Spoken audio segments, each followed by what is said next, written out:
Welcome back, rivals. This is Xonia, and you are in the zone. And this week, we're going to be taking a look at our 5 new bloods. This week, Christmas have made many of Clint City's people forget all of their troubles, but not all of them. So let's take a look at our 4 newest comers to Clint City. This week, we have Onnah, PR Hyde, Kurt, and Kylorenne. We also have Noel is new this year. I'm just going to really quickly. Noel, 5-3, -2 op damage, -2. Basically a little worse than the other normal because it's common instead of uncommon. Well, but cute little addition here for Hive with the DR. Obviously not horrible, but it's still only 2 with only 5 power. Not exactly something you're going to want to be packing in your deck. So a cute card, but probably not one that will see much play. Anyway, let's get into our 4 main ones for this week, though. Up first, we have Onnah, Protector of Mount Glatz's Sacred Land. At 8-2, she's a 2-star frozen uncommon with Confidence SOA. Some love and some hate this card if you look at the forums, but she's definitely better than some have been thinking so far. Only 10 other 2-star cards have SOA in any form whatsoever, no matter what the conditionality, and most are rare, and none have Onnah's base stats. In fact, her base stats put her on par with Cardigan and Graf. But she'll be more stable because she doesn't even need her bonus in order to hit 8-2. She already has that as base stats. This card is exactly like Aaron, Arlene, or Snorkar that are already in the clan because they're great confidence cards with 2 different deadly forms. As for other 2-star cards in the clan, Torment is still going to be number 1, but she's ELO banned, and Yod is their current best, with Onnah, in my opinion, being somewhere in the same ballpark. This makes her one of the best 2-star cards in the clan right now. Onnah will be slightly more defensive than Yod, though, but Yod will always be more stable. Onnah may also have issues with stop cards, and as such, I'd barely place Yod above her still personally, because there's not going to be any downside to Yod whatsoever, but there may be a downside to having Onnah in your deck. Her confidence affords her these ridiculous stats, so asking for a solid SOA would require a huge stat reduction, likely something more like 7-1 as an uncommon. Honestly, I'd rather have that 8 power, so this was a really great compromise for Frozen to accept that confidence and still get the SOA, but allow for really, really huge stats. Definitely get a hold of her. She will be a staple because she's an 8 power SOA, but she could be replaced by a more non-conditional card in the future because you can't really risk having too many of those really good confidence cards in your deck. 2 is going to be the maximum, and since they already have at least 3 good ones, and Onnah being the 4th, you're going to have to choose between those, and if you choose the higher ones, then Onnah's going to have to go. That said, Onnah is Japanese for female, and this female is one that you should definitely get a hold of for your deck. Remember that confidence is generally more acceptable in Frozen decks, they just need the base stats to back them up, and Onnah definitely does. Next up is PR Hyde, the Grinch of Riotsville. 7-4, 3-star Riots uncommon, is victory or defeat +1. This is the first card to get Riots bonus as an ability, and it's another Riots card. Guaranteed to get at least 2 pills back, win or loss, aside from going against cancel pills, SOA or SOB. This is going to lead to some interesting head games with your opponent, but sadly at only 4 damage, there are a ton of other amazing Riots 3-star cards, and he's really only going to give 1 more pill back than any other Riots card was going to anyway. So competing with the likes of Fastbender, Grace, or PR Cushing is going to leave him in at least 4th place in my book, and ergo not a staple. Still, this is a very interesting card and is very good for beginners to Riots. As other players have also said though, I think I'd stick with Argos even if I wanted pills back. Though the most interesting point here is that he has no max on his pill return, unlike Argos, which could make a difference in certain situations, but probably not that many. So go ahead and pick up a copy, but there's really no rush to get a hold of PR Hyde just yet. Next up is Kurt, the Christmas Kleptomaniac. At 7-5, 4-star Rare Bangers, his ability is Growth, -1 op damage, -1. The obvious comparison here is with Sentinel's Jeffrey. There is more DR in Bangers now, which is going to make them even more dangerous, now adding Kurt on top of the pile. He's not as good in early rounds for the DR, but he can still stop that Kolos round 1 KO threat. I wish he had a bit more damage, as many of the 2-hit KOs will need a Fury, but he can still pull it off. I think Joy is definitely better, and Shogun and Vermin N are also just a bit better, due to you wanting your 4-star to be raking in a bunch of damage. But he's still up there. He just has more competition now.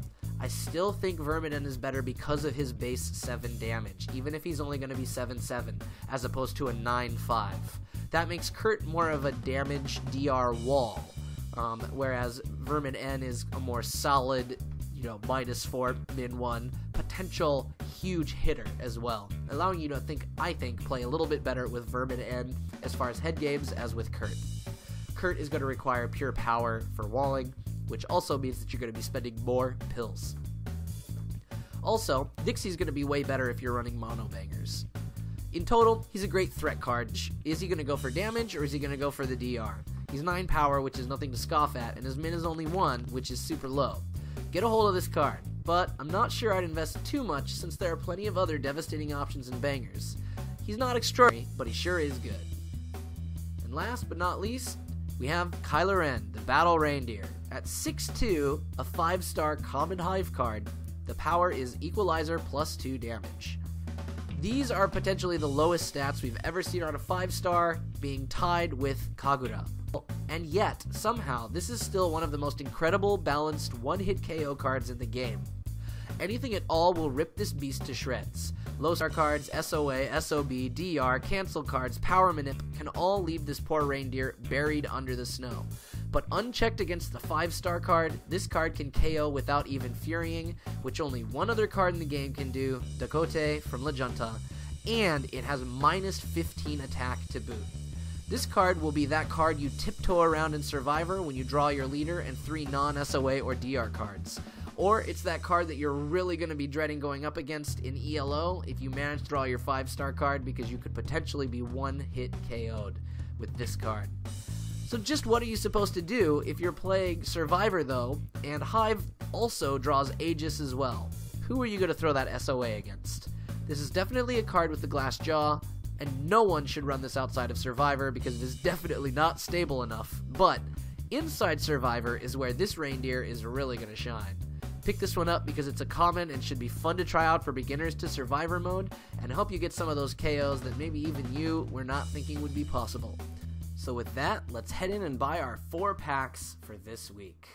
And as a side note, the Elite Pack used to be 2 rares the first week or so that they put it out. I was really looking forward to buy some of those, and then they moved it back down to 1, so not quite as good of a deal as it used to be, but still, we're going to head in, we're going to get our 4 Mega New Bloods, so hopefully we will get some of these new cards, but we'll just have to see where we end up. So let's see how our first pack goes.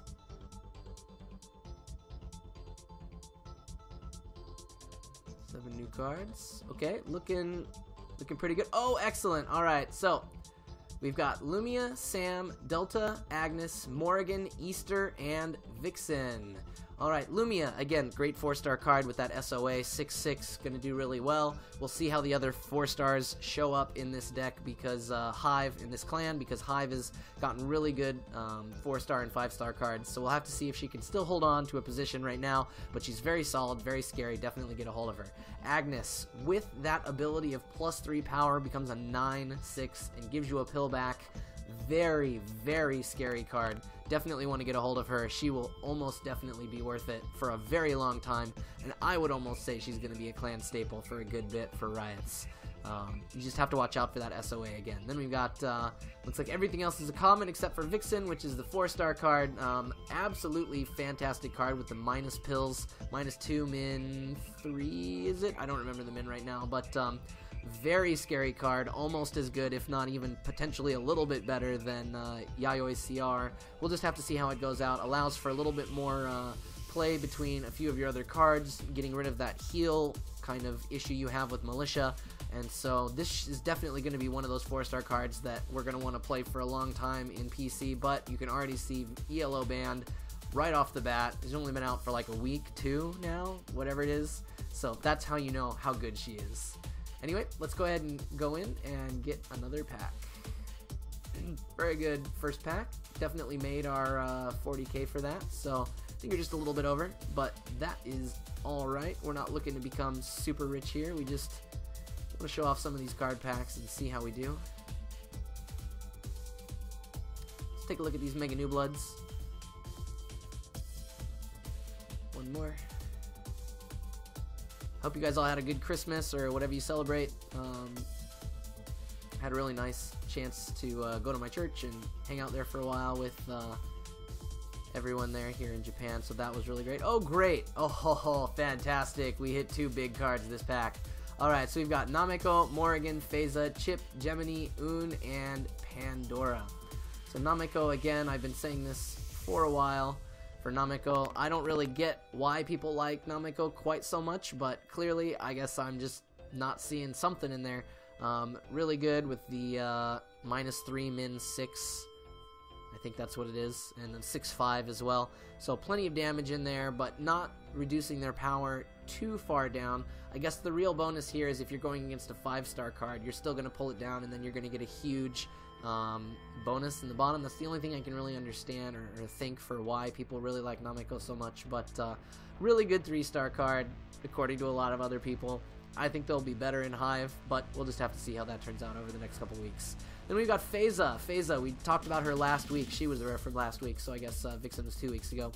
Phasa was one of the 2 from last week. 4-star, Riot's card, 7/5 with +4.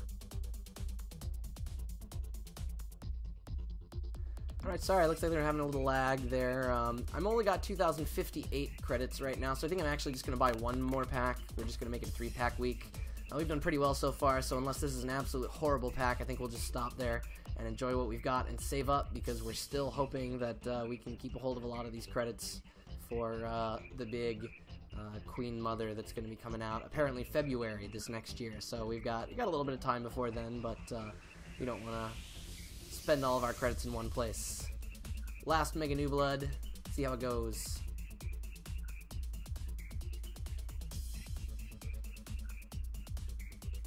Oh, we got an Aegis. Excellent. Alright, I will take that. Alright, let's go ahead and scroll down. And another Pandora. Fantastic. Great pack. Alright, so Gemini, Chip, Morrigan, Pandora, Delta, Un, and Aegis.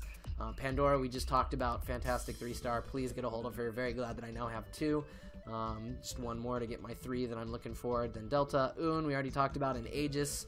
Absolute beast of a card in Survivor, even a beast against a lot of other cards as well. Not going to be quite as good against those low-star cards, but that Equalizer +1 power with the power of already 5/7, I believe, are his base stats, and then potentially up to a 10/7, just absolutely devastating card, especially with the Equalizer -3.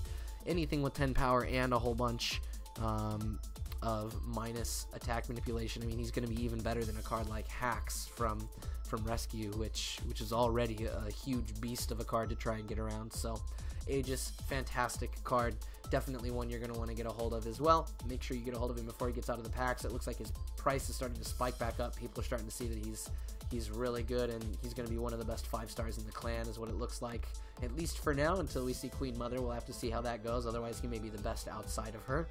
Hope you guys enjoyed this pack videos for this week. Looks like we definitely hit more than our 1K per credit, maybe almost 2K.